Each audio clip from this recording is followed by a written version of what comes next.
They sold the rare trees she had bred with her own hands as another man's, and the young woman stood silent at the back of the great glasshouse in a gardener's apron,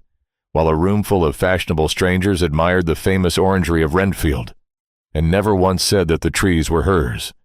and they would not have believed her if she had, for they had been told she was nothing but the help. They had taken her house, and her fortune, and her father's name, and the very work of her own years. And when even that was not enough, they had given the one thing she had left, which was the green living world her father had raised her to keep, into the hands of a man who could not tell a citron from a lemon, and meant only to sell it. And Sabina Verity let them, and kept her face still, and went on tending by lantern light, and before the dawn the trees that were sold by day under another man's name, because she had learned that a wronged woman with no money, and no protector, and no voice the world would credit, has exactly two possessions left to her, her silence and her work.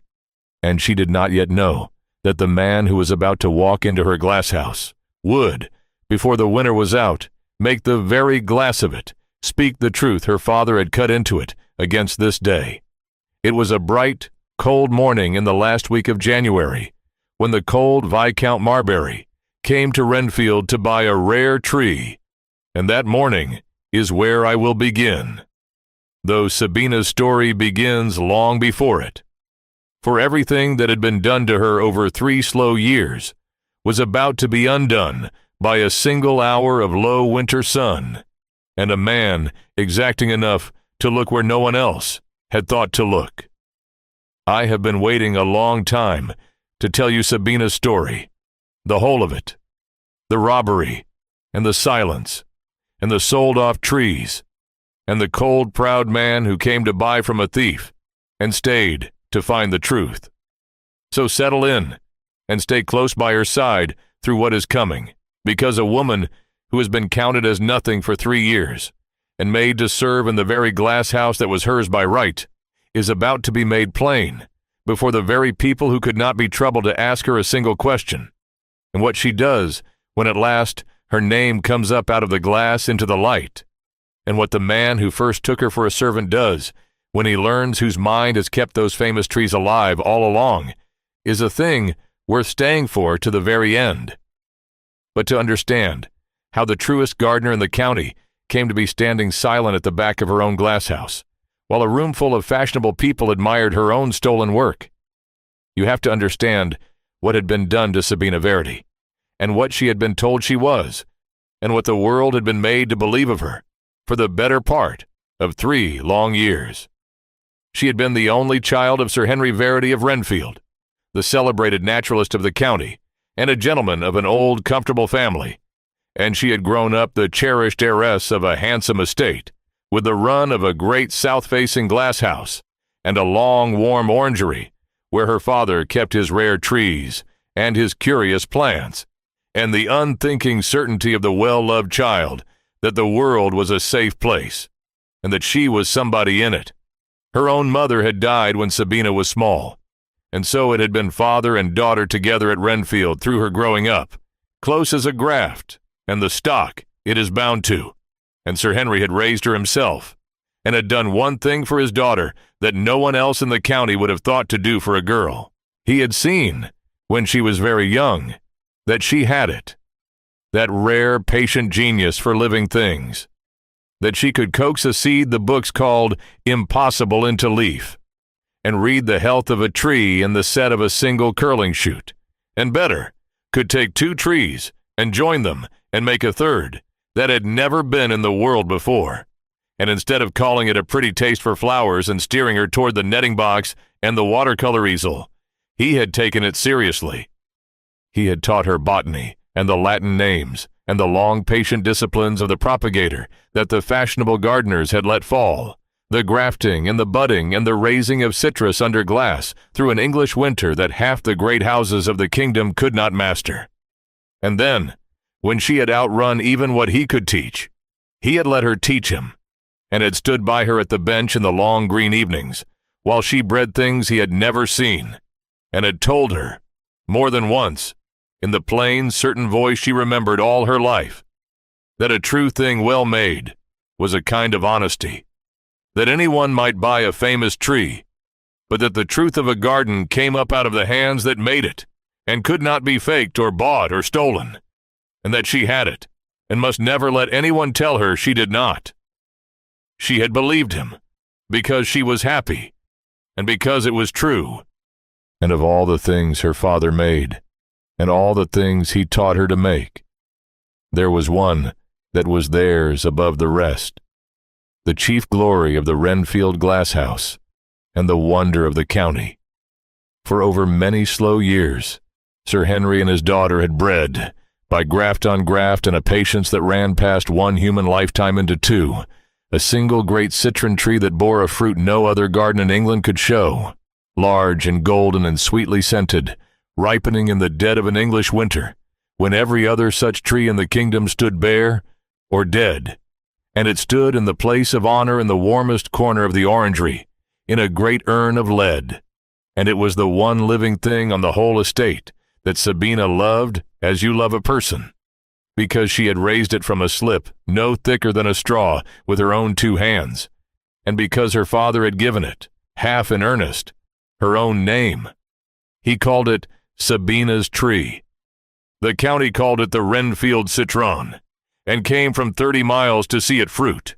and no one then alive, looking at the great golden tree in its lead urn, could have guessed that the proof of who owned it, and who owned Wrenfield, and whose hands had truly made the famous orangery, lay folded and dry, and waiting in the dark hollow of that very urn, set there by a dying man against the day his daughter would have need. For Sir Henry Verity was a careful man as well as a clever one, and he had reason, late in his life, to be careful. When Sabina was 19, her father, a man not yet old, had done a thing that grief and loneliness led good men to do, and had married a second time. The lady he married was a handsome, cool, well-spoken widow named Estella, the daughter of a family called Sturge, that had more pretension than money, and she came to Wrenfield with a soft voice and a great show of warmth toward her new husband's quiet daughter, and a brother. The brother was Mr. Crispin Sturge, a smooth, plausible, ambitious man who had spent a comfortable life spending more than he had,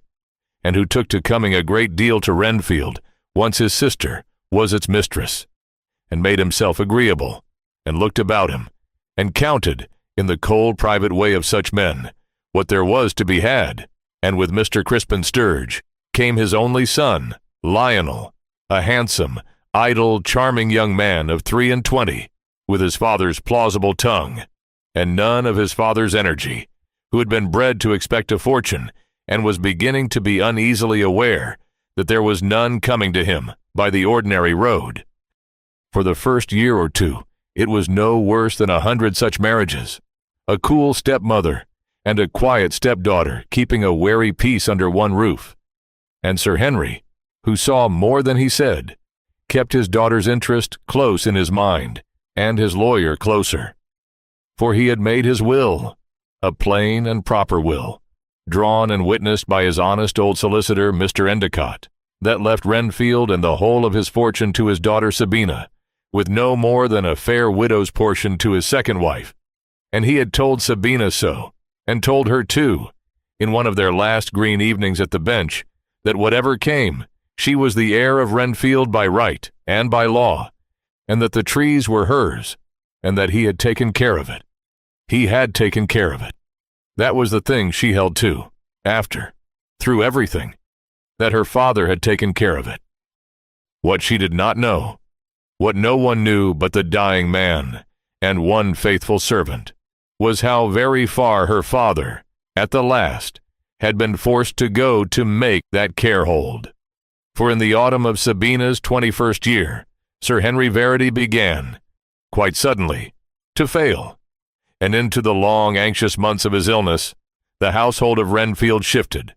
slowly, and then, all at once, into other hands. Mr. Crispin Sturge took up his residence there altogether now, on the footing of a devoted brother-in-law, making himself useful in a house of sickness. and the second Lady Verity nursed her husband with a great show of tenderness, and managed, by soft degrees, to be the only person regularly admitted to his room, and young Lionel lounged about the place with the air of a man who has been told to be patient a little longer,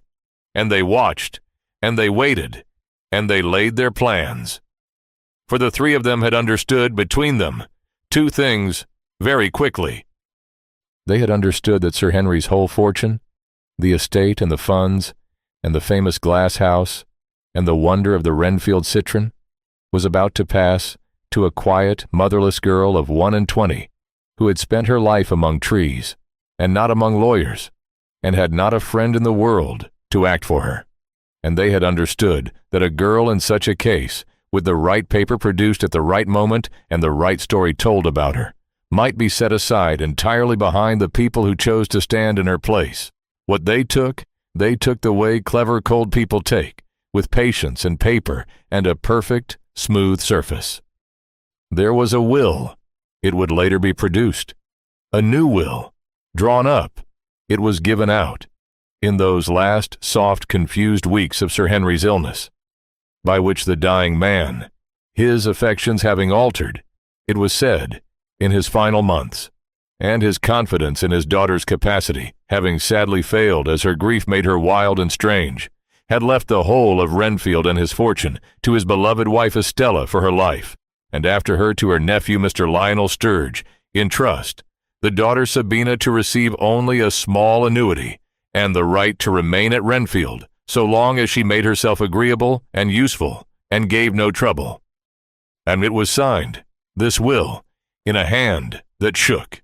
It was witnessed by two of Lady Verity's own people, and Mr. Endicott, Sir Henry's honest old solicitor, who could have told the county a great deal about it, found himself, when his old client died, turned from the door of Wrenfield and informed that his services were no longer required, the family having put their affairs into the hands of a sharp young attorney of Mr. Crispin Sturge's choosing. Sabina, who was 21 and motherless and half wild with grief and could not get past her stepmother to her father's bedside in his last days, did not know how to fight it, and did not, in those first stunned weeks, even fully understand it. She knew only that her father had died with his wife's hand on the door and not hers, that she had been kept, at the very end, from the man she loved most in the world, and that on the morning after the funeral, she was called into the library, where she had sat on her father's knee as a small child, and was read by the sharp young attorney in a dry, expressionless voice, the terms of a will she had never heard of, that gave her father's house to the cool widow standing by the window, and her father's fortune to the idle young man lounging in the best chair, and gave to Sabina Verity, the only child and rightful heir, the place of a poor dependent in the house that should have been her own. And when she rose, white and shaking, and said in a voice that would barely come that this was not her father's will, that her father had told her, that there was another will, that Mr. Endicott would know, the cool widow turned from the window and looked at her with a sorrow so beautifully done that two of the servants believed it, and said gently that they had all feared this, that the poor girl's grief had quite overset her, and that she must be put to bed and not be allowed to distress herself with things she did not understand. And the sharp young attorney gathered his papers, and Mr. Crispin Sturge shook his head sadly. And that was the moment, though Sabina did not yet know it, when the trap closed, for the new will was only the smaller half of what was done to her. The larger half, the truly clever half, the half that made all the rest safe, was the story. Lady Verity and her brother understood, as such people do, that a will could be questioned, but that a reputation, once fixed, could not. And so, gently, regretfully, with every appearance of family grief and of a reluctance to speak of such a thing, they let it be known about the county that poor Miss Verity had not borne her father's death at all well, that she had always been an odd, solitary, over-strange girl, happier among her plants than among Christians, and that grief had pushed that strangeness over into something sadder, that she had taken wild fancies into her head, accusing the kindest of stepmothers of the blackest crimes, raving of hidden wills and stolen houses, so that it was scarcely safe to leave her with company, and that the family, out of pure Christian charity and respect for dear Sir Henry's memory, had undertaken to keep the poor unstable creature quietly at Wrenfield, where her one harmless passion, her gardening, might occupy her and keep her from worse. They said it with tears in their eyes. They said it as a sorrow nobly borne. And the county, which had always thought Miss Verity a queer reserved thing who would rather show you a tree than make you a curtsy, found the story entirely easy to believe, and was rather touched by the good family who had taken up so sad a charge, and stopped, from that day, expecting anything of Sabina Verity at all, which was precisely what her stepmother had paid for. It is the cruelest thing in this whole story, I think, and I want you to sit with it a moment before we go on, because everything that follows turns on it. They did not merely steal her house. They stole the very possibility of her being believed. A woman robbed of her fortune may cry out and be heard, but they had arranged the world so that if Sabina Verity cried out, the cry itself would be taken as proof of the very madness they had invented. The poor unstable creature grown agitated and fanciful, and the kind stepmother would shake her head sadly and have her led gently away. They had built her a prison, whose walls were other people's pity, and pity, as Sabina was to learn, is a great deal harder to break out of than hatred. And this is why I want you to stay with me, and to stay with Sabina, through the long middle of this story, where it seems as though nothing can be done. Because I promise you, a wall built of pity can be broken, but only by the one thing the builders never reckon on, which is that the truth, once it has been hidden well enough, keeps. And Sabina's father had hidden the truth very well indeed. And so within a year, the cherished heiress of Wrenfield found that she had become, by slow degrees, and without any single moment she could point to, a dependent in her own former home, then a poor relation, and at last, very nearly a servant. The good old servants who had known her from a child were turned off one by one, on this pretext and that, and replaced with her stepmother's people, who had been told that Miss Verity was unwell in her mind, and were not to attend to anything she said. The fine rooms of the house were closed to her, or made plainly unwelcome. And Sabina was given to understand, kindly, that since she was so fond of her plants, and so unfit for company, and since it would be a great pity for the famous Glasshouse to be neglected, and a great expense to keep a man for it, she should make herself useful, and earn her bread by keeping the Glasshouse and the orangery herself, under the general direction of the household. For which service she received her plain bed in a small room over the potting shed, and her board at the second table, and the privilege of being grateful. The poor mad heiress, who had become her own under-gardener, that was what she was made, and the county thought it a charming and a touching arrangement, and admired the family for their patience with her, and never once wondered why a creature too unstable to be trusted with a teaspoon could be trusted to raise the rarest trees in the kingdom. She bore it.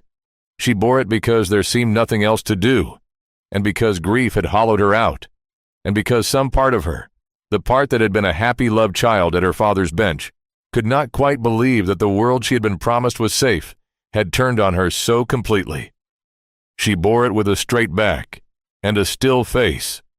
and a great, growing silence inside her, where a life had once been. And she bore it, in the end, for one reason above all the others, which was the trees. For they had given her, thinking it a humiliation, the one thing in all of Wrenfield she would have asked for if they had let her ask. They had given her the Glasshouse. They had put the green living memory of her father, and the work of her own two hands, and the great golden citron in its lead urn that bore her own name, into her keeping, and shut the door on her, and called it a punishment. And Sabina, who could not speak 3 words in her own defense before a roomful of people, who had been robbed and slandered and shut up over a potting shed, went into that Glasshouse every morning before the light, and kept it as her father had taught her, with a patience and a tenderness, and a sure mastering skill that the county, had it been watching, would have known no mad woman ever had. And the trees, which do not read wills, and do not listen to gossip, and do not care who holds the deed, knew her hands, and answered them, and flourished as they had always flourished, so that the famous orangery of Wrenfield grew finer year by year, under the keeping of the woman they said had lost her wits, and the citron that bore her name ripened every winter golden and sweet in the warm corner, and was the wonder of the county still. And here I must tell you the thing that turns this story from a sorrow into a reckoning, and I will not keep you waiting for it, the way some stories keep you waiting, because you have stayed with me this far, and you have earned it. The famous orangery had become, under the new masters of Wrenfield, a thing to be shown off, and very soon a thing to be sold. For Mr. Crispin Sturge and his son Lionel had got the estate, but they had not got, with it, the one thing that makes an estate keep its head above water, which is the sense not to spend. And within 2 years of Sir Henry's death, they were, the pair of them, deep in debt, and the cool widow with them. And the great house began quietly to be stripped of its movable wealth to feed their creditors and their habits. The pictures went first, sold away to London out of the Long Gallery. The plate went after. And then Mr. Crispin Sturge, casting about for what else of value the place might yield, fixed his eye upon the Glasshouse, and upon the rare trees that had cost his late brother-in-law a lifetime of patience to raise, and saw that there were great collectors and great gardens in the kingdom who would pay, and pay handsomely, for a famous orange or citron in a tub. And he began, tree by tree, to sell the Wrenfield orangery. But here was the difficulty, and here too was the seed of his undoing. Mr. Crispin Sturge knew nothing whatever about trees, and his son Lionel knew, if anything, less. And a great collector who pays 200 guineas for a rare citron does not pay it to a fat man in a plum coat, who cannot tell him the name of the thing, or how it was raised, or how it must be kept, but to an expert, to a man of science and skill, who can speak to its history and its breeding, and stand behind it. And so Mr. Crispin Sturge did the thing that was to ruin him in the end, the thing that clever cold people so often do, which was to take the expertise he needed from the one person he had robbed of everything else, for he made his idle, handsome son Lionel into the famous gardener of Wrenfield. He gave it out about the county, and among the collectors that young Mr. Lionel Sturge, who had inherited the place from his great-uncle, was a most accomplished botanist and propagator, a true heir to Sir Henry's genius, who had himself bred and raised the wonders of the Glasshouse, and Lionel, who could not have grafted a slip to save his life, and did not know a citron from a Seville orange, learned by heart a few fine phrases and a few Latin names, and stood about the orangery in a beautiful coat, receiving the admiration of collectors in the fashionable world, and named a great price, and sold one after another the trees that Sabina Verity and her father had given their lives to make, while Sabina herself, the true and only maker, stood silent at the back in her gardener's apron, having been brought in to do the actual work of lifting and packing and keeping the things alive, and watched a roomful of strangers praise her cousin's genius over the trees of her own hands, and said nothing, because to speak was to invite the kind, sorrowful look, and the gentle leading away,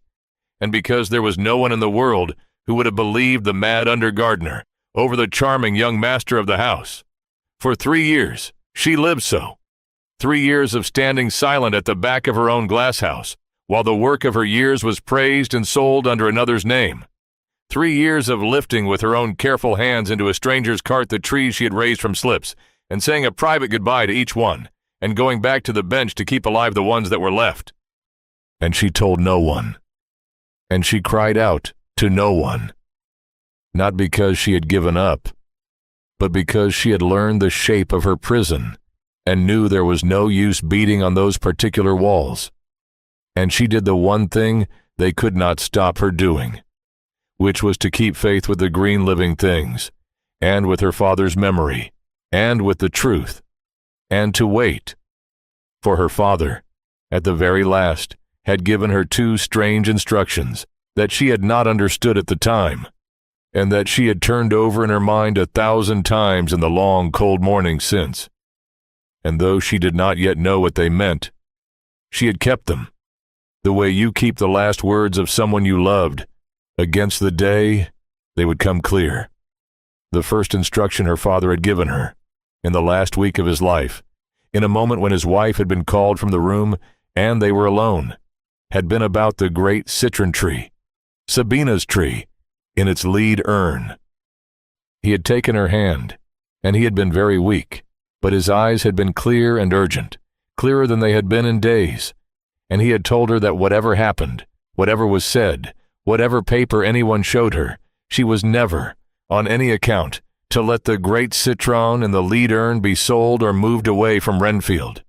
that she was to keep it, and tend it, and stay near it, and that if ever she were in the deepest trouble, and could see no way out, she was to go to the tree, and look not at the tree but at its urn, and remember that her father had been a careful man, and had thought of everything, and that a thing well made would give up what it held in its own good time. She had thought, then, that it was only a dying man's love for the chief glory of his garden, and a father's wish that his daughter keep the one beautiful thing they had made together. And she had promised, and she had kept the promise, fiercely, through everything, refusing with a mute stubbornness that the household took for one of her mad fancies to let that one tree go however high the offer, until even Mr. Crispin Sturge, who would have sold it twice over, had given up on it as not worth the trouble of a scene with the lunatic, and let the great citron stand on in its warm corner as the one tree of the famous collection that was never for sale. And so the great urn stood there, year after year, in the warmest corner of the orangery, holding its secret in the dark of its lead, exactly where the dying man had meant it to stand, waiting. And the second instruction her father had given her was stranger still, and she had understood it even less. He had told her, in that same last clear hour, to mind the morning light. He had said it just so, mind the morning light, and had made her promise to be in the Glasshouse at the low sun of a winter's morning, the way they had always loved to be together when she was a child, when the sun came level and gold through the great south light and lit the whole green world inside the glass, and he had said, with the ghost of his old smile, that she would find he had left her a message there, in the one place no thief would ever think to read, written in a hand that only the right light could show, and that when she was ready, and not before, the morning would tell her where to look. She had wept, and thought his mind was wandering at the last into the happy mornings of her childhood, and had promised that too. And in all the 3 hard years since, through every dawn she had kept that glasshouse, she had watched the low winter sun come level and gold through the great south light 100 times, and had seen nothing but the beautiful ordinary glory of it on the leaves, and had never once understood what her father had meant, and had begun, in her lowest moments, to fear that he had meant nothing, that it had been only the wandering of a dying man after all. She did not yet know that her father had been a man of science to his marrow, and that he had used, for his message, the same patient cleverness he used on his trees, nor that what the morning light wanted, to show what he had left her, was not only the right hour, but the right eyes, standing in the right place, nor that the right eyes were about to arrive at Wrenfield in a traveling carriage, on a cold, bright morning in the last week of January, in the person of a grave, proud, exacting man who had come to buy a tree. Before he comes, though, while Sabina stands waiting at her bench in the early dark, and the whole cruel design of her life is laid out plain before you. Let me ask one thing of you, because the next part of her story is the part where everything begins at last to turn, and I would not want you to miss the turning. If you have stayed with Sabina this far, and you want to be here at her side when the morning finally tells her where to look, take one moment now and subscribe to the channel, so the next chapter finds its way to you. It is a small thing, and it costs you nothing. But I have learned that the stories we tell here reach the people who need them only when you do it. And I would like this one to reach a long way. There.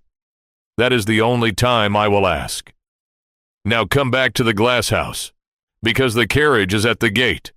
The Viscount Marbury was a name the county knew and did not love. Everard Locksley, the young Viscount, was a man of about 32, grave, exacting,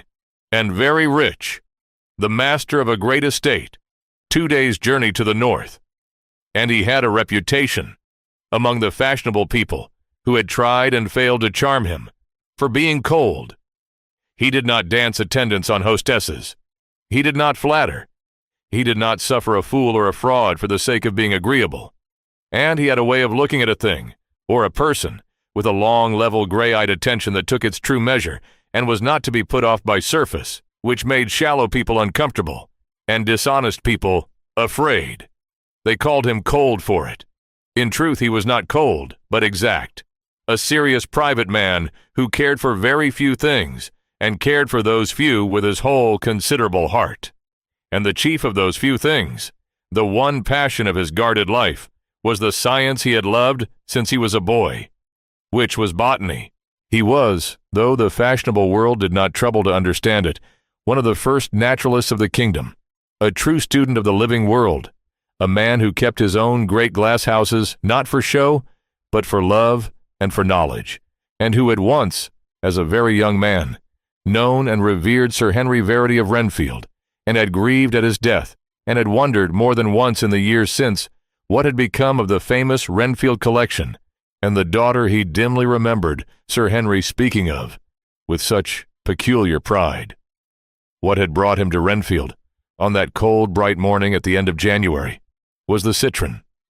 Word had reached him, as it reached every serious collector in the kingdom, that the wonders of the Wrenfield glasshouse were coming, one by one, onto the market, and the Viscount, who wanted no ordinary tree, but had heard all his life of the unmatched Wrenfield citron that ripened golden in the dead of an English winter, had written, and been answered, and had come himself, as he did all things of importance, to see and to judge before he bought. He did not, of course, know the half of what he was walking into. He knew only that he was to be received by the young Mr. Lionel Sturge, the present owner, who was said to be the clever heir who had carried on Sir Henry's work, and he had come prepared to find a serious fellow naturalist, and to talk trees with him, and to buy, if the great citron was all it was said to be, the finest specimen in England. He was met at the door by Lionel Sturge, in a coat of bottle green superfine, with a great deal of watch chain, and by Mr. Crispin Sturge, all smiles and bows, and by the cool, handsome Lady Verity, and was made much of, and given wine, and led at last out across the cold, bright garden to the glasshouse. And it was there, within the first quarter of an hour, that the whole careful fraud of 3 years began, very quietly, to come apart, for the simple reason that the Viscount Marbury knew what he was looking at, and Lionel Sturge did not.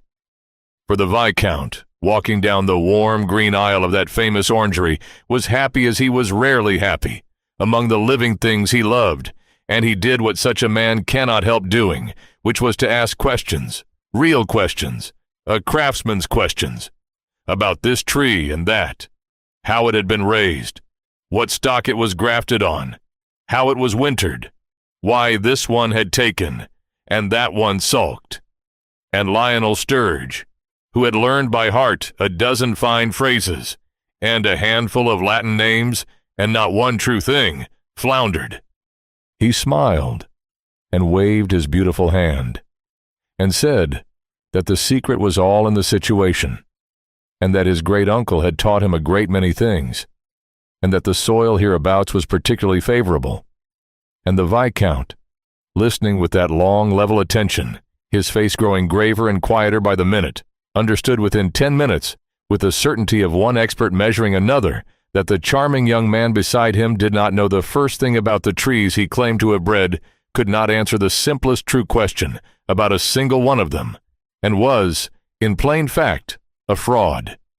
And then he came to the great citron and its lead urn in the warm corner, the wonder he had traveled 2 days to see, and it stopped him where he stood.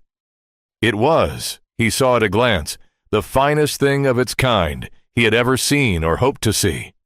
A great, golden-fruited tree in the dead of winter, raised to a perfection that he, who knew exactly how nearly impossible such a thing was, could hardly credit. And he turned to Lionel Sturge with the first real warmth he had shown, and asked him, as one master to another, the one question that mattered, how in heaven's name the thing had been done. And Lionel Sturge, out of his depth and rattled and showing off, said something so wrong, so completely and ignorantly wrong about the breeding and keeping of that tree, that it was as though a man had claimed to have painted a great picture and then held the brush by the wrong end. And the Viscount Marbury went silent, and cold, and very still, and said nothing at all, because he had just understood, past any doubt, that this preening young man had no more bred that miraculous tree than he had hung the moon, and that somewhere someone else had. And it was in that silence, looking about him for the truth that had to be there, that the Viscount Marbury first truly saw Sabina. She had been there the whole while, of course, where she always was, at the back of the Glasshouse in her gardener's apron, brought in to be on hand for the lifting and the carrying. A quiet, shabby figure he had taken, when he noticed her at all, for an undergardener, beneath his notice in the ordinary way of the world. But he was not, whatever the county said, an ordinary man,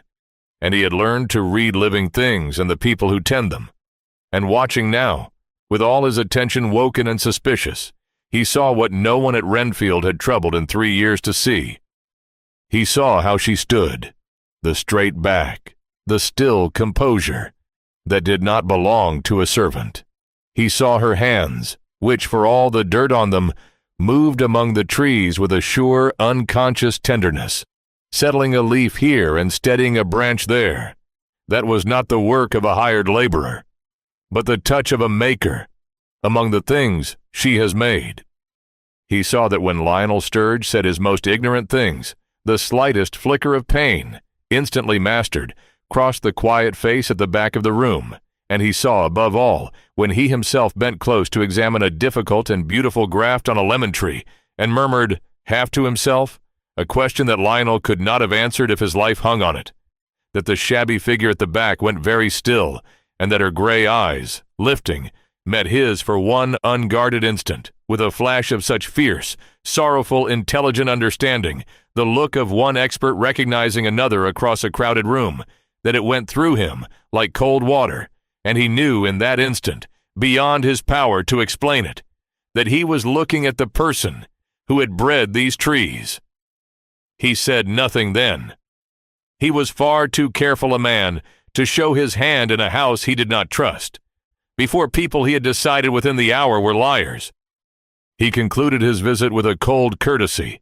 said that the citron was indeed remarkable, and that he would consider his offer and right, and let himself be bowed out by the smiling Sturgis into his carriage. But he did not drive away. He had his man pull up beyond the gates, out of sight of the house, and he sat a long while, frowning, turning it over, for the Viscount Marbury could not abide an unsolved thing or a dishonest one, and here was both. And then he did a thing that was very unlike his cold reputation, and entirely like his exact and honest heart. He resolved to find out the truth. He had heard, from the talk at the door, the family's sad story of the poor mad daughter of the house who kept the garden. And he had seen, at the back of the Glasshouse, a silent woman with the hands of a master and the eyes of an equal. And the two pictures would not lie down together in his mind, and he meant to know why. And so, over the weeks that followed, the Viscount Marbury did not go away. He took rooms at the inn in the nearest market town, on the excuse to the county of wishing to see the famous citron through to ripeness before he closed his purchase, and he came again and again to Wrenfield. And being a great man, whose 200 guineas the impoverished Sturgis very much wished to secure, He was indulged in his whim of spending his mornings in the glasshouse, watching the rare trees, which suited everyone, since it kept the cold, rich Viscount sweet and out of the way. And he used those mornings, with a patience he had learned from the living world, to do the one thing no one at Wrenfield had done in 3 years, which was to pay attention to Sabina Verity. He did not frighten her. He saw at once that she could not, or would not, speak much before the family, that some lock was on her tongue in that house, and so he did not press her with talk, but only worked near her, quietly, asking now and then a real question about a tree, the kind of question that has only a true answer. And slowly, over those cold mornings, the silent woman began, almost against her will, to answer him. Not in many words at first, a low murmur, a few quiet sentences over a graft or a seedling, the stammered speech of someone long out of the habit of being listened to. But they were the answers of a master, exact and deep and sure.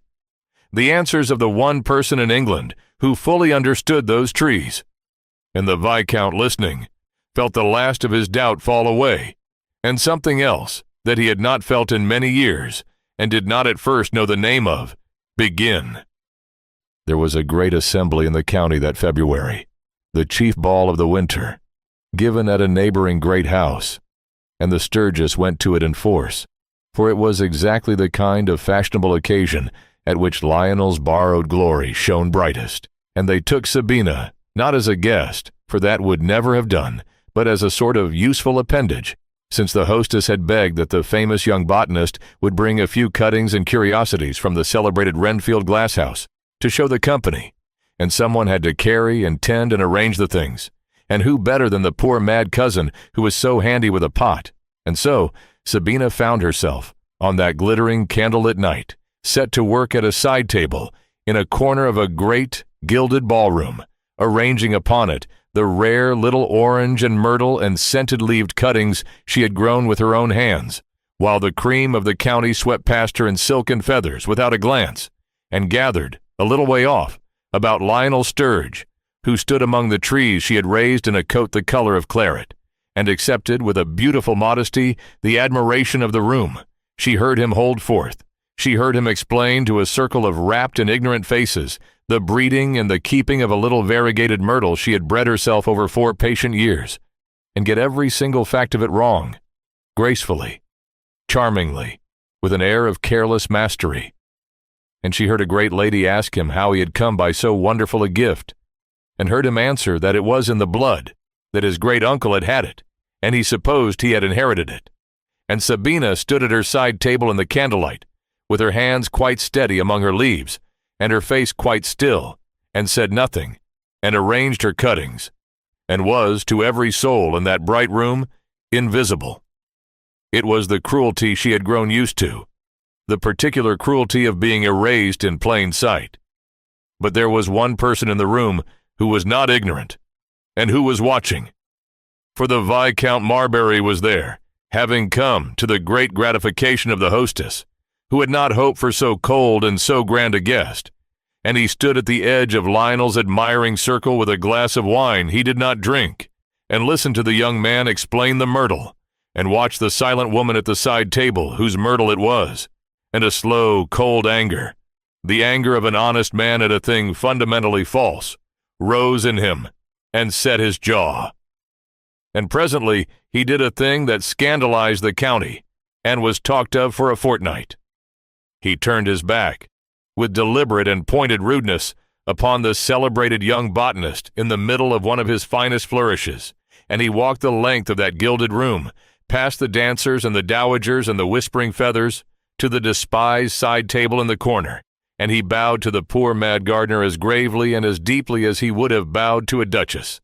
And he asked her, in a voice pitched to carry just far enough, whether she might do him the honor of telling him something true about this remarkable little myrtle, for he confessed he had been listening to a great deal of nonsense about it, and should like, for a change, to hear it from someone who knew.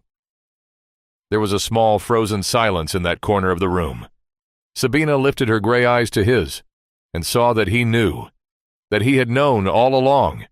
and that he had crossed a crowded ballroom on purpose to say so, where people could see. And for one moment the old locked stammer rose in her throat at being so suddenly and publicly seen, and then it fell away, because his attention was not pity, and was not a trap, and in a low, clear, steady voice, there at her side table with the great cold Viscount bent courteously to listen, she told him the truth about the myrtle, how it was got, and how it was grown, exactly, and beautifully, and well, and he listened as though nothing else in the room existed,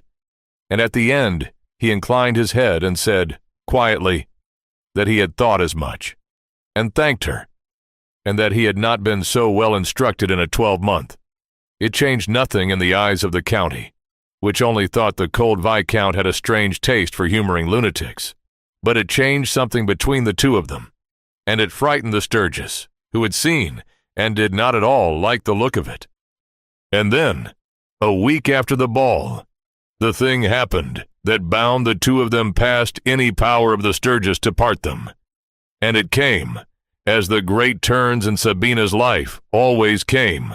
out of the trees. There fell upon the county that February one of those sudden, cruel, hard frosts that are the terror of every man who keeps tender things under glass. A still black killing cold that came down in a single night, with the wind in the north, and the sky gone hard and starry. And an unheated glasshouse on such a night is a death trap, for the cold strikes in through the glass, and the green living things that have no winter in them blacken and die before the dawn. Sabina knew the signs of it, as she knew her own pulse, had felt the cold coming all that still gray afternoon in her bones, and in the behavior of the air. And she knew, what the idle masters of Wrenfield neither knew nor cared, that without a night of desperate work, the whole famous orangery, every rare tree of it, and the great citron with them, would be so much blackened ruin by morning. She went to the house and tried, stammering, to make them understand, and was waved away. Mr. Crispin Sturge was at his wine and his cards, and would not be troubled with the vaporings of a mad woman about the weather. And so she did what she had always done, which was to save the trees herself, alone. She lit the stove flues and the braziers, and carried coals till her arms failed, and hung matting against the great lights, and worked through that whole black freezing night by lantern light among the trees she loved, fighting the cold for their lives with her own failing strength, and knew, somewhere past midnight, with the cold winning and her body giving out, that alone she was not going to be enough. And it was then, at the lowest, blackest hour of that night, that the door of the glasshouse opened, and the Viscount Marbury came in out of the killing cold in his greatcoat, with two of his own men behind him, bearing coals and lanterns. For he too had felt the frost come down, and had lain awake in his inn, thinking not of his own glasshouses, which had men enough to mind them, but of the famous Wrenfield collection, in the keeping of one slight overworked woman, whom fools would not listen to, and had risen, and dressed, and come. He did not make a speech. He took off his fine coat and rolled his sleeves, and asked her simply, as one master to another in a shared emergency, what wanted doing, and where. And the two of them, the great cold Viscount and the wronged silent Heiress, side by side and equal and saying almost nothing, fought the frost together through the rest of that long night, and saved the orangery, every tree of it, and the great citron warm and safe in its corner, when the gray dawn came at last, and stood together among the living trees they had saved, filthy and spent and triumphant in the first light, and looked at one another, and each of them knew, past any need of saying it, what the other had become to them. He had not spoken of love, and would not for a long while yet, but a man does not rise from a warm bed to fight a killing frost all night for a woman's trees unless he has, somewhere in himself, already decided that her trees, and she, are worth the whole of his strength. And Sabina, who had been alone with her burden for 3 long years, and had not once been helped, understood, watching him roll down his sleeves in the dawn light, that she was alone no longer, and felt something she had thought frozen in her for good begin, very cautiously, to thaw. And here, at the very middle of Sabina's story, is the place where two truths come clear at once and change the shape of everything that has gone before, and I want to set them before you plainly, because the whole of the reckoning that is coming turns upon them. The first truth is about the cold Viscount, and it is this, that he was never cold at all. The county had read his exacting honesty as hardness, his refusal to flatter his pride, his long level attention as contempt, but Sabina, working beside him through those quiet mornings, came to understand what the county never had, that the man was not cold, but only true, that the same incorruptible attention that made him merciless to a fraud, made him, to a real thing truly met, the most attentive and honorable creature she had ever known after her father, that he had loved very few things in his life, and had loved them with his whole heart, and that his coldness to the world was only the other face of a faithfulness so complete that it could not be wasted on the false. He was, in short, the one kind of man on the whole earth who could not be deceived by the smiling Sturgis, and could not fail to see Sabina Verity,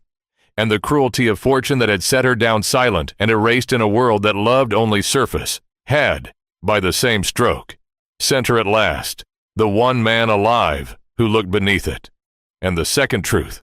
which came clear to the Viscount in those same weeks, as he watched and listened, and began quietly to ask questions in the neighborhood, was the true shape of what had been done to Sabina, for he understood now that the small daily cruelties he saw, the shabby clothes and the second table, and the silent erasure, were not the sad necessities of a family burdened with a mad relation, but the visible surface of a single deliberate and monstrous design. He saw that the slandered madwoman in the potting shed was no madwoman, but the rightful heiress of Wrenfield, that the charming young master was no botanist, but a thief living on stolen ground and selling another's life's work, that the cool, grieving widow was no devoted stepmother, but the author of a fraud, and that the famous orangery the fashionable world admired was not the young man's at all, but the work, every graft and every tree of it, of the silent woman they had robbed and slandered and shut up over a shed. The two pictures that would not lie down together had resolved at last into one unbearable truth, that the genius the county admired and the madwoman the county pitied were the same person, that the trees were Sabina's, the famous citron was Sabina's, the very house was Sabina's, and that the whole charming family at Wrenfield were living, every comfortable day of their lives, on the open theft of everything that belonged to the woman they made eat at the second table. And the Viscount Marbury, who could not abide a dishonest thing, looked at that truth, and at the straight-backed silent woman who had borne it for 3 years without once crawling, and resolved, with the whole cold strength of his exact and honorable will, that he would see it undone. But resolve was one thing, and proof was another, and the Viscount, being a lawyer's grandson as well as a naturalist, knew it. He could see the truth. He could not yet prove it. The forged will stood on record,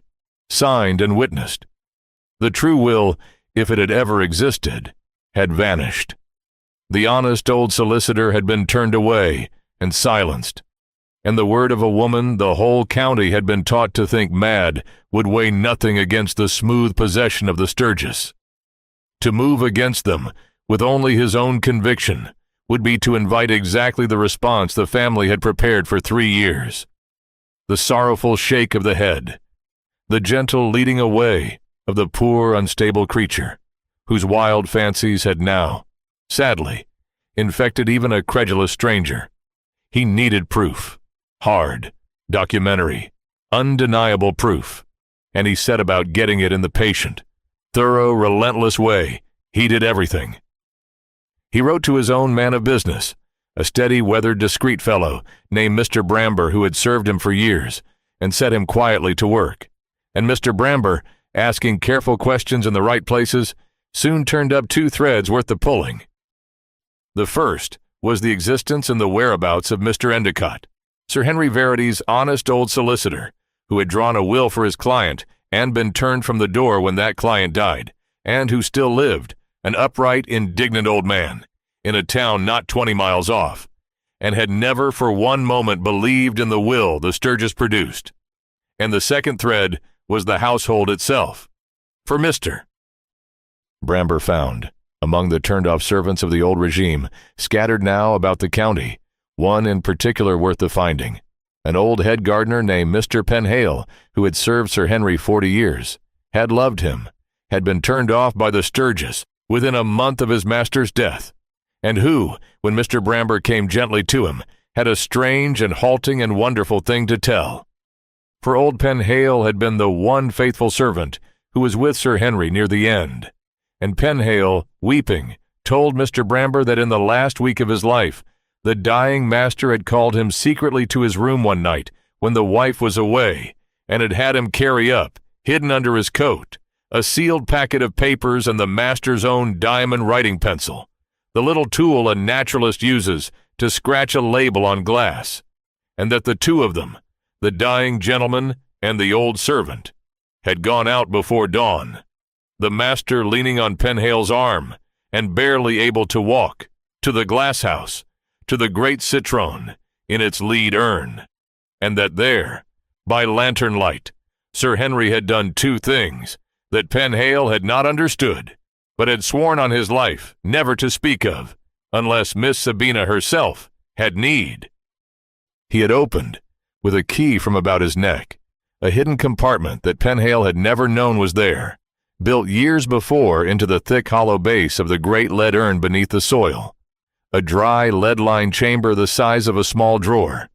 and into it he had laid the sealed packet of papers, and closed it, and made it fast. And then, weak as he was, he had taken his diamond pencil, and with Penhale holding the lantern and steadying his hand, had scratched something, slowly and with great care, very fine and almost invisible, into the great south light of the Glasshouse, the largest pane of the old greenhouse glass, through which the low winter sun came level in the mornings, and had said, when it was done, leaning gray and spent on the old man's arm, that it was finished now, that he had left his girl a key that only the right light and the right eyes could read, and that no thief would ever think to look for a man's last word written on the air and the glass, but that Sabina, who knew the morning light of that house, as she knew her own heart, would read it when she was ready, and not before. And then he had made Penhale swear, and had gone back to his bed, and within the week he was dead. And Penhale, turned off and frightened, and not understanding, had kept his oath and his silence for 3 years, and wept now to think the poor young lady had been suffering all this while not 20 feet from the proof her father had left her, and never known how to read it.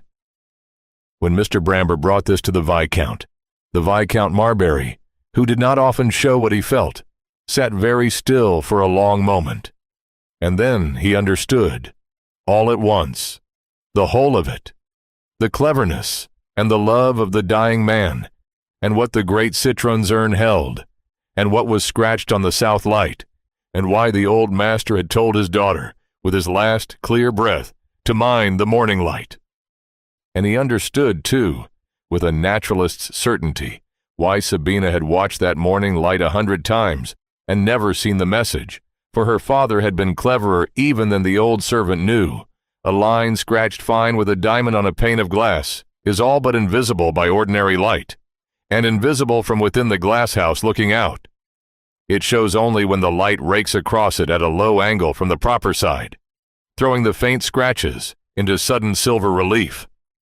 And the great south light of Wrenfield faced so that the low winter sun, for perhaps a quarter of an hour on a clear morning, struck it at exactly the raking angle that would wake the writing, but struck it from outside, so that the message would leap into view, not for someone standing at the bench within, where Sabina had stood 100 mornings, but for someone standing in the cold garden without, looking in, at that 1 hour, on a clear winter's day. Sir Henry had hidden his daughter's freedom in plain sight, in the one place no thief would search, and only the right eyes in the right place at the right hour could ever see. And the right eyes had come at last to Wrenfield, and the only thing left to do was to bring them, and Sabina, and the truth, together at that one bright hour, before the morning light moved on. But before that bright hour could come, the cruelty of the Sturges did what cruelty does when it is pressed for money and has stopped feeling clever, and overreached at last, and the lowest point of Sabina's long humiliation fell upon her in the same week the Viscount learned the truth, so that for a few black days it seemed the proof her father had hidden would come too late to save the one thing it was meant to protect. For the debts of Mr. Crispin Sturge had at last come to a crisis that the slow sale of trees could not meet. The creditors were pressing hard. There was talk of an execution upon the house, and Mr. Crispin Sturge, desperate and cornered and angry, resolved to raise a great sum at a single stroke by selling the one thing at Wrenfield he had never yet been able to sell, the famous citron itself, Sabina's tree, the wonder of the county, for which a certain great collector in the north had once named a price that would clear half his debts at a blow. And he resolved, too, since the Viscount's lingering presence and his odd interest in the silent gardener had begun to make even the dull Sturges uneasy, to rid himself, at the same time, of the one inconvenient creature who had always made a mute, stubborn trouble whenever that tree was threatened. And so he determined to sell the great citron, and to be done, finally, with Sabina. He did it in the end, at a dinner, before company, in the cruelest and most public way, which was his sister's notion and not his, for the cool Lady Verity had decided it was time the troublesome girl was got off their hands entirely and put away somewhere quiet and far off where her wild fancies could embarrass no one. There was a dinner at Wrenfield, with a dozen of the county present and the Viscount Marbury among them, and over the wine Mr. Lionel Sturge announced, to general admiration, that the great Wrenfield citron, the famous tree his great-uncle had bred, was at last to go to a noble collector in the north for a sum that made the table gasp, and his father, mellow with wine and relief, added that it was high time the old Glasshouse was given up altogether, that it had become a sad expense and an unwholesome place, kept as it was by their poor afflicted cousin, whose state, alas, had grown so much worse of late, that they had at last, for her own dear sake, arranged for her to be received into a quiet private establishment in another county, where she would be properly cared for. And the cool Lady Verity touched her napkin to her eye, and said how it grieved them, but that it could not be helped. The poor thing was past managing at home. And they all turned, the whole bright, cruel table, to look with comfortable pity at the silent, shabby woman who had been brought in,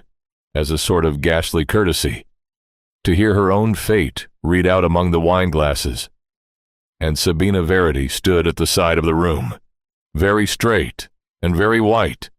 and understood that they meant to sell her tree and shut her away, both in a single stroke,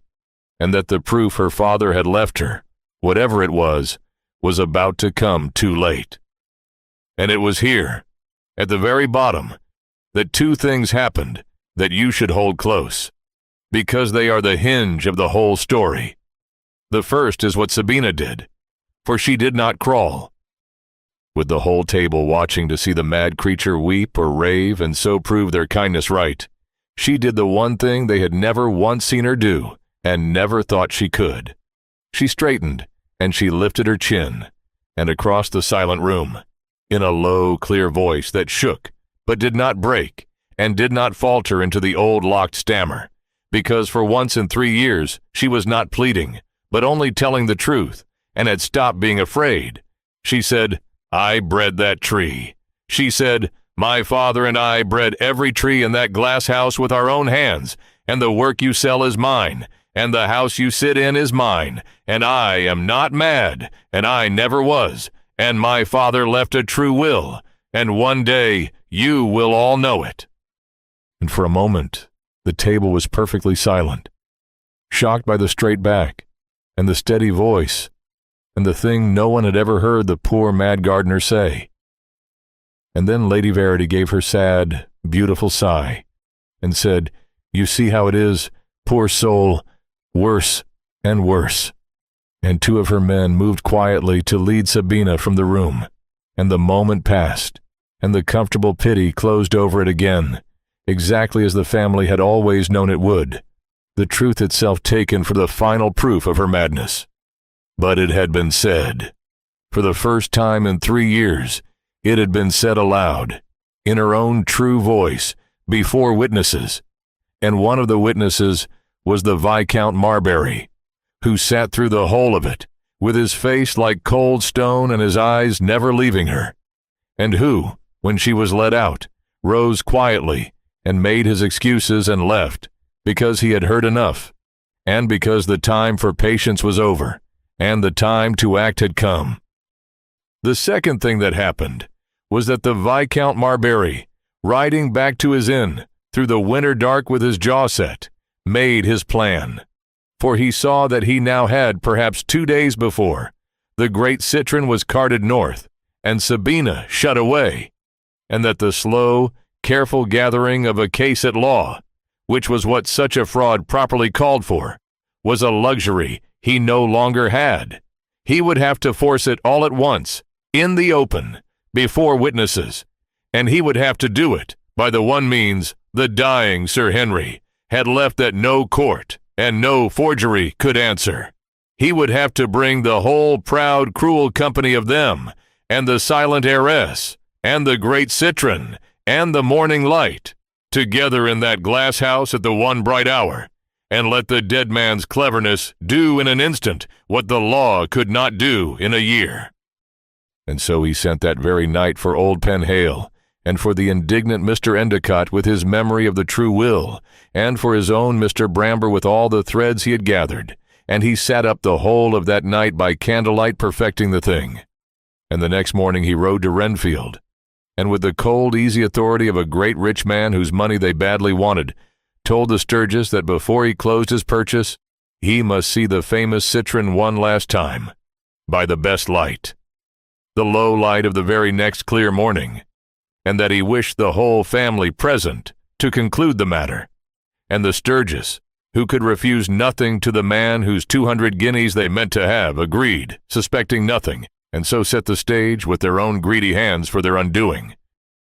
The next morning came clear and hard and bright, a true raking winter dawn, the kind of morning Sir Henry Verity had prayed for as he scratched his last word on the glass, the sky washed pale gold and cloudless, the frost white on the garden, and the sun coming up low and level out of the east straight at the great south light of the Wrenfield Glasshouse, and into the cold bright garden, a little after sunrise, the strange company assembled. The Sturges came, Lionel yawning and elegant, Crispin rubbing his hands against the cold and thinking of his 200 guineas, the cool Lady Verity wrapped in furs and faintly impatient to have the tiresome business done. And the Viscount Marbury was there, grave and very quiet,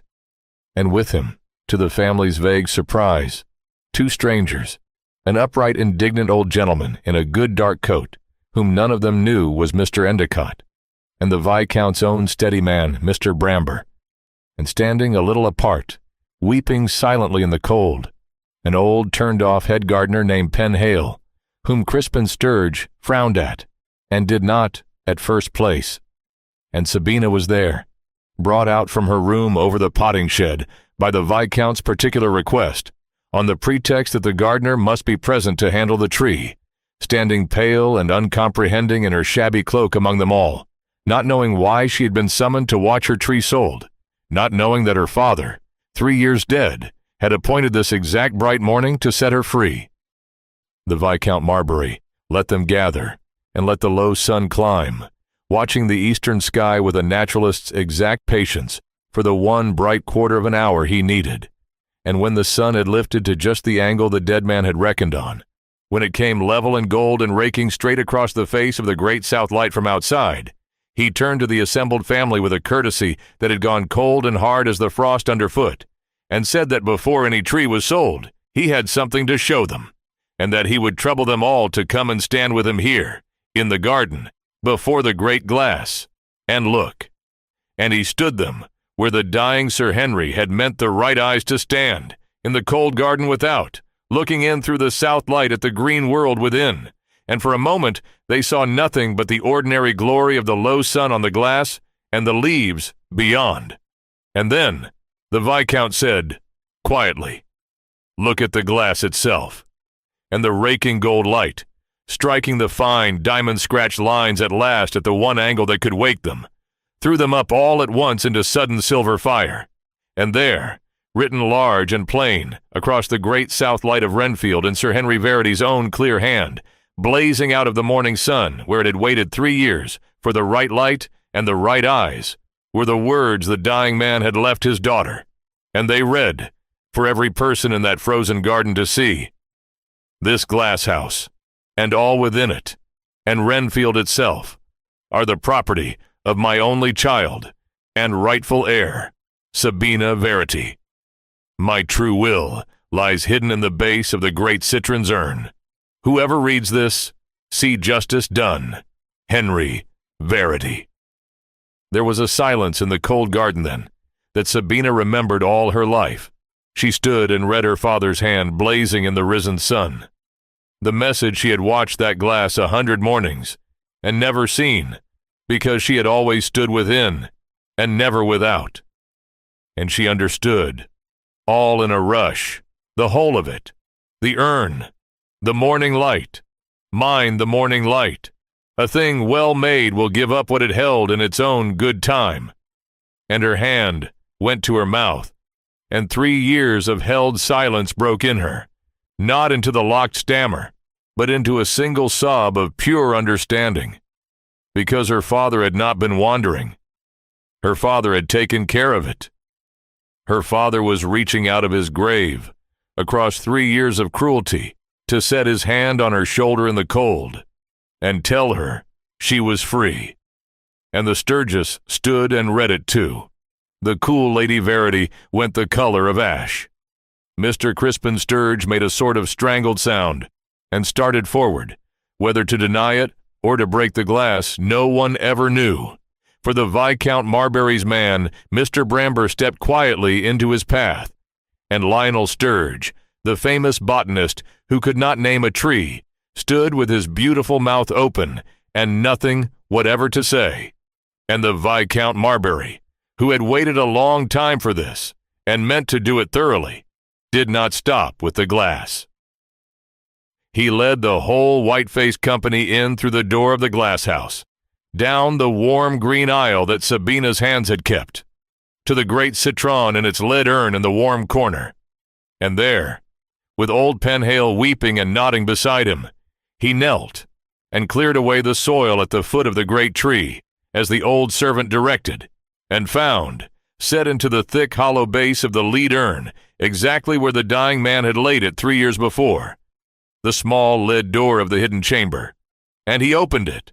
with the little key that Penhale had carried on a string about his own neck all these years, faithful to his oath, and he drew out, dry and sound and waiting in the dark, just as Sir Henry had left them, a sealed packet of papers. And he broke the seal there, kneeling on the cold flags of the glasshouse, before them all, and unfolded the papers one by one, and read them out into the ringing silence. And they were 3. The first was the true last will and testament of Sir Henry Verity of Wrenfield, drawn and signed and witnessed in proper form, dated well before the forged will the Sturges had produced, leaving the whole of Wrenfield and his entire fortune to his only daughter, Sabina Verity, absolutely, with a fair and limited widow's portion to his wife Estella, and not 1 farthing to her brother or her nephew. And old Mr.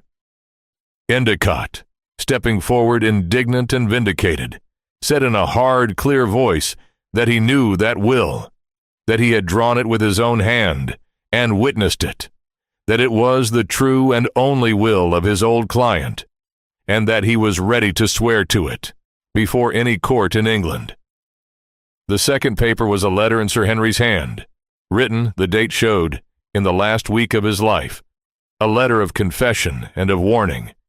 in which the dying man set down plainly that he had discovered, too late and too closely watched to fight it openly,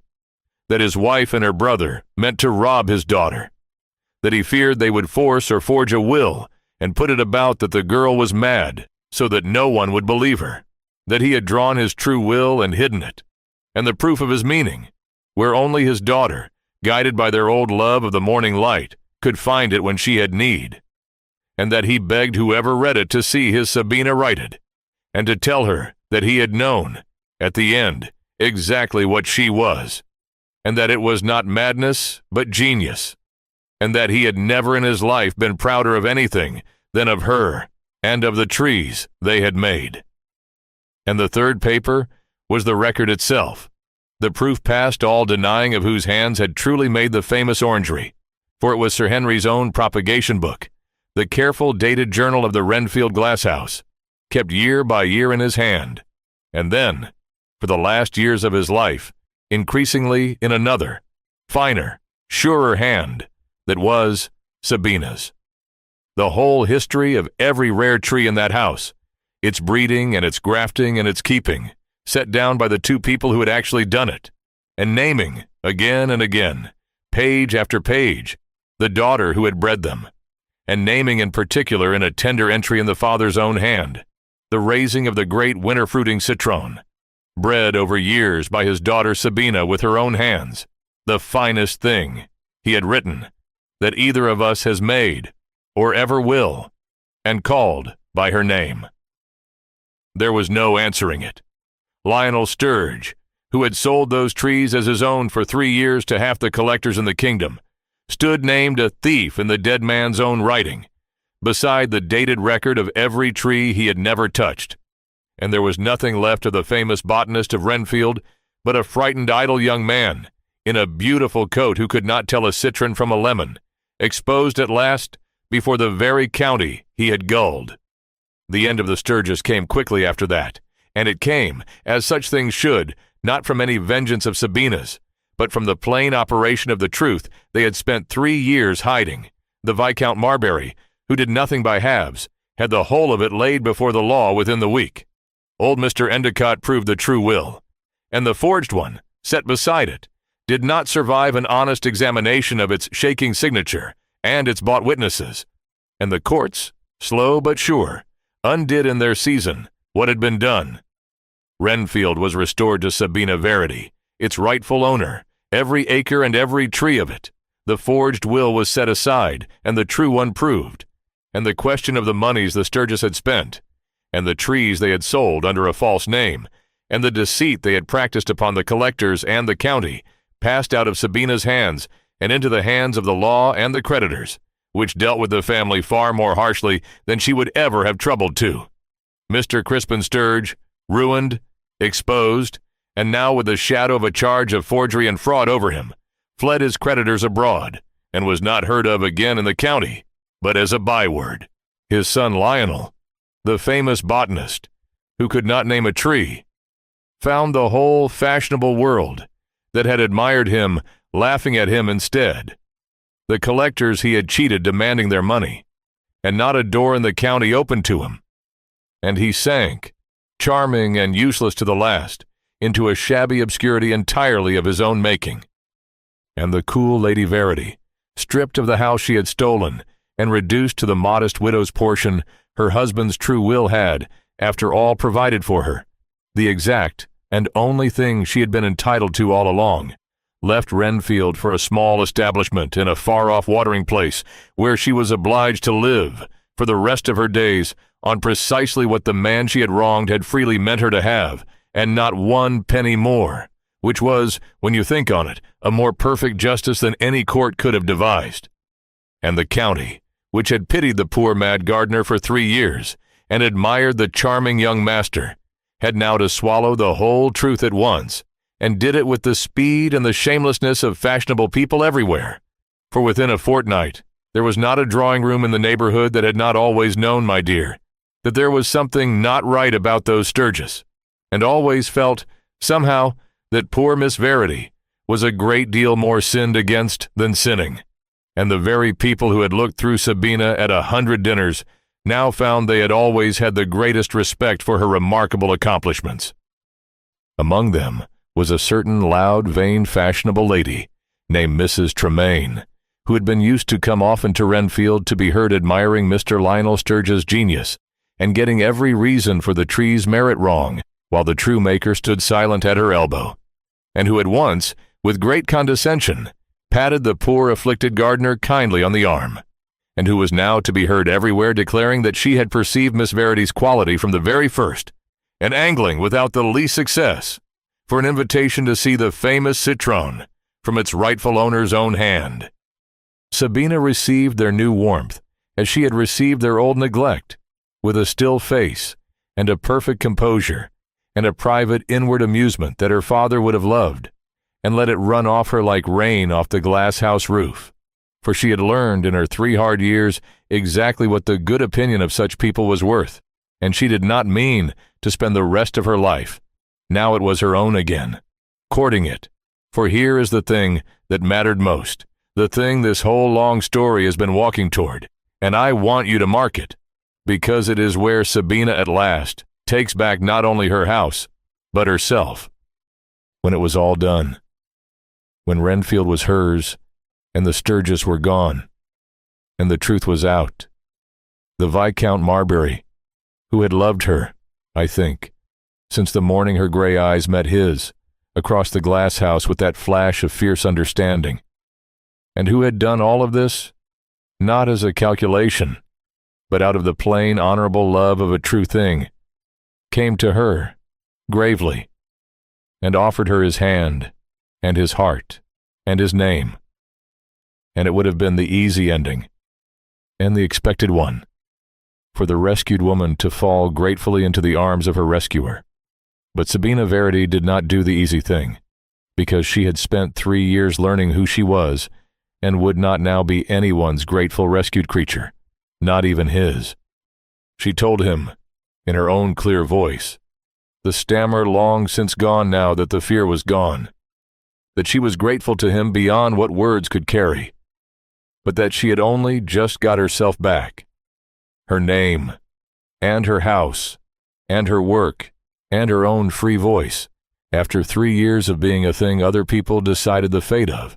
and that she would not, even for him, even for love, go straight from being a stolen ward to being a grateful wife, lest she lose herself again in the very moment of finding herself. She asked him to wait. She asked for a year to be, for the first time in her grown life, simply the mistress of Wrenfield and the keeper of her own glass house in her own right, beholden to no one, the heiress her father had raised her to be. And then, if he still wished it, and if she came to him freely, out of her own wholeness and not out of her need, she would give him her answer. And the measure of the man, and the proof that the county had been wrong about him to the very last, was that the cold, proud Viscount Marbury, who could have pressed his advantage, and would have been thought no worse of for it, bowed his head, and said that of course she should have her year, and that he would rather wait a year for her free yes than have a grateful yes tomorrow, and that he had not spent his life refusing every false and easy thing in order to grasp at one now. And he meant it. He did not go away. He came that year, often, as a neighbor and a friend and a fellow naturalist, and they worked side by side in the glass house at Wrenfield through the seasons, as 2 equals and 2 masters of the same loved art. And he courted her not with his rank or his rescue, but with the only thing that could ever have won Sabina Verity, which was his true attention to who she really was. And somewhere in that year of green, honest, equal days, the gratitude in her became something else, something chosen and clear-eyed and entirely her own. And when the year was out, and the winter came round again, and the great citron stood golden and fragrant once more in its warm corner in the glass house that was hers, Sabina Verity gave the Viscount Marbury her answer, freely, out of her own wholeness, and the answer was yes. And it was a yes worth 1,000 of the grateful kind, because it was given by a woman who no longer needed anyone, to a man who had loved her exactly for that.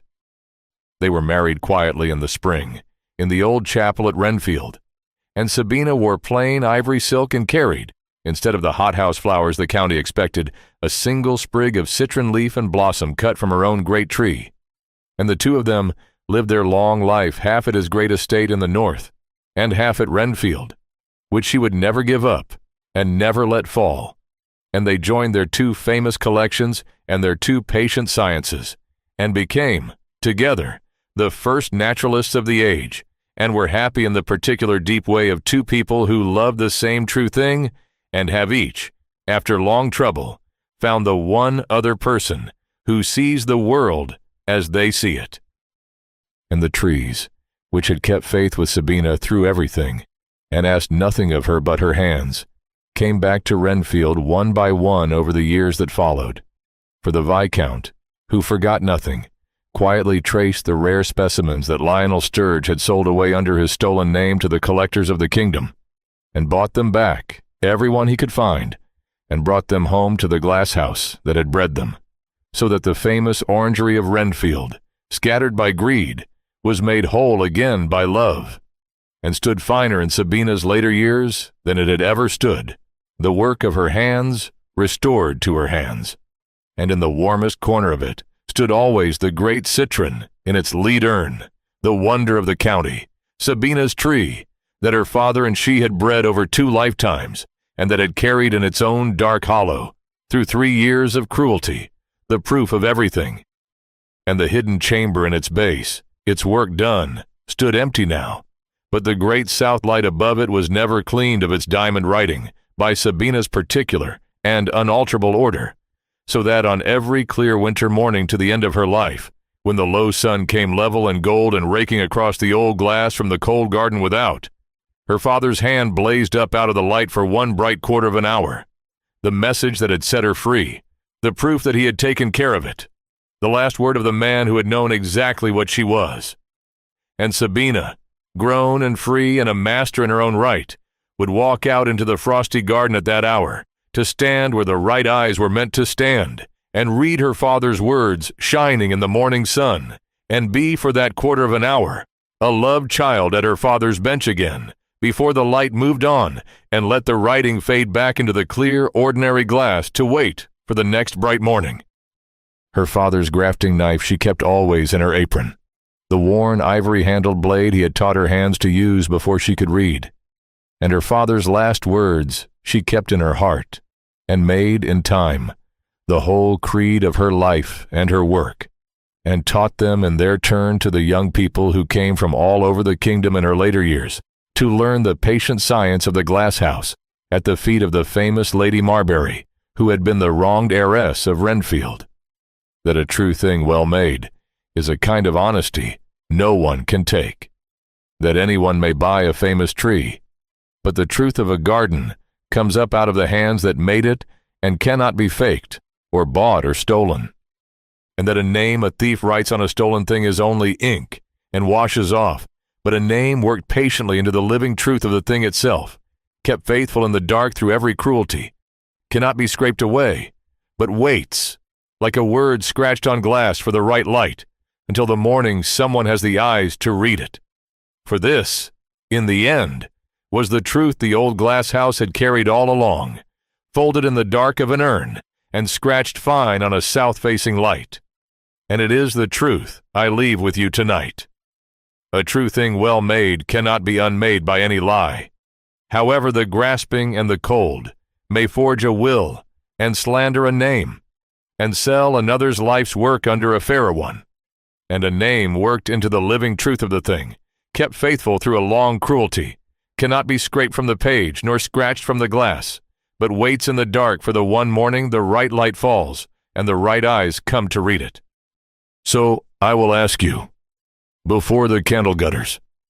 when the cold hands of the world would take your house and your work and your very name, and tell you that to cry out is only to prove yourself mad, will you be the one who lets it stay buried for the sake of a quiet life, or the one who keeps faith with the truth anyway, scratches it somewhere on the glass where only the right light will ever show it, and trusts that the morning will come, and so the candle burns low on another tale? Stay a while in the quiet, and tell me in the comments whether she chose rightly,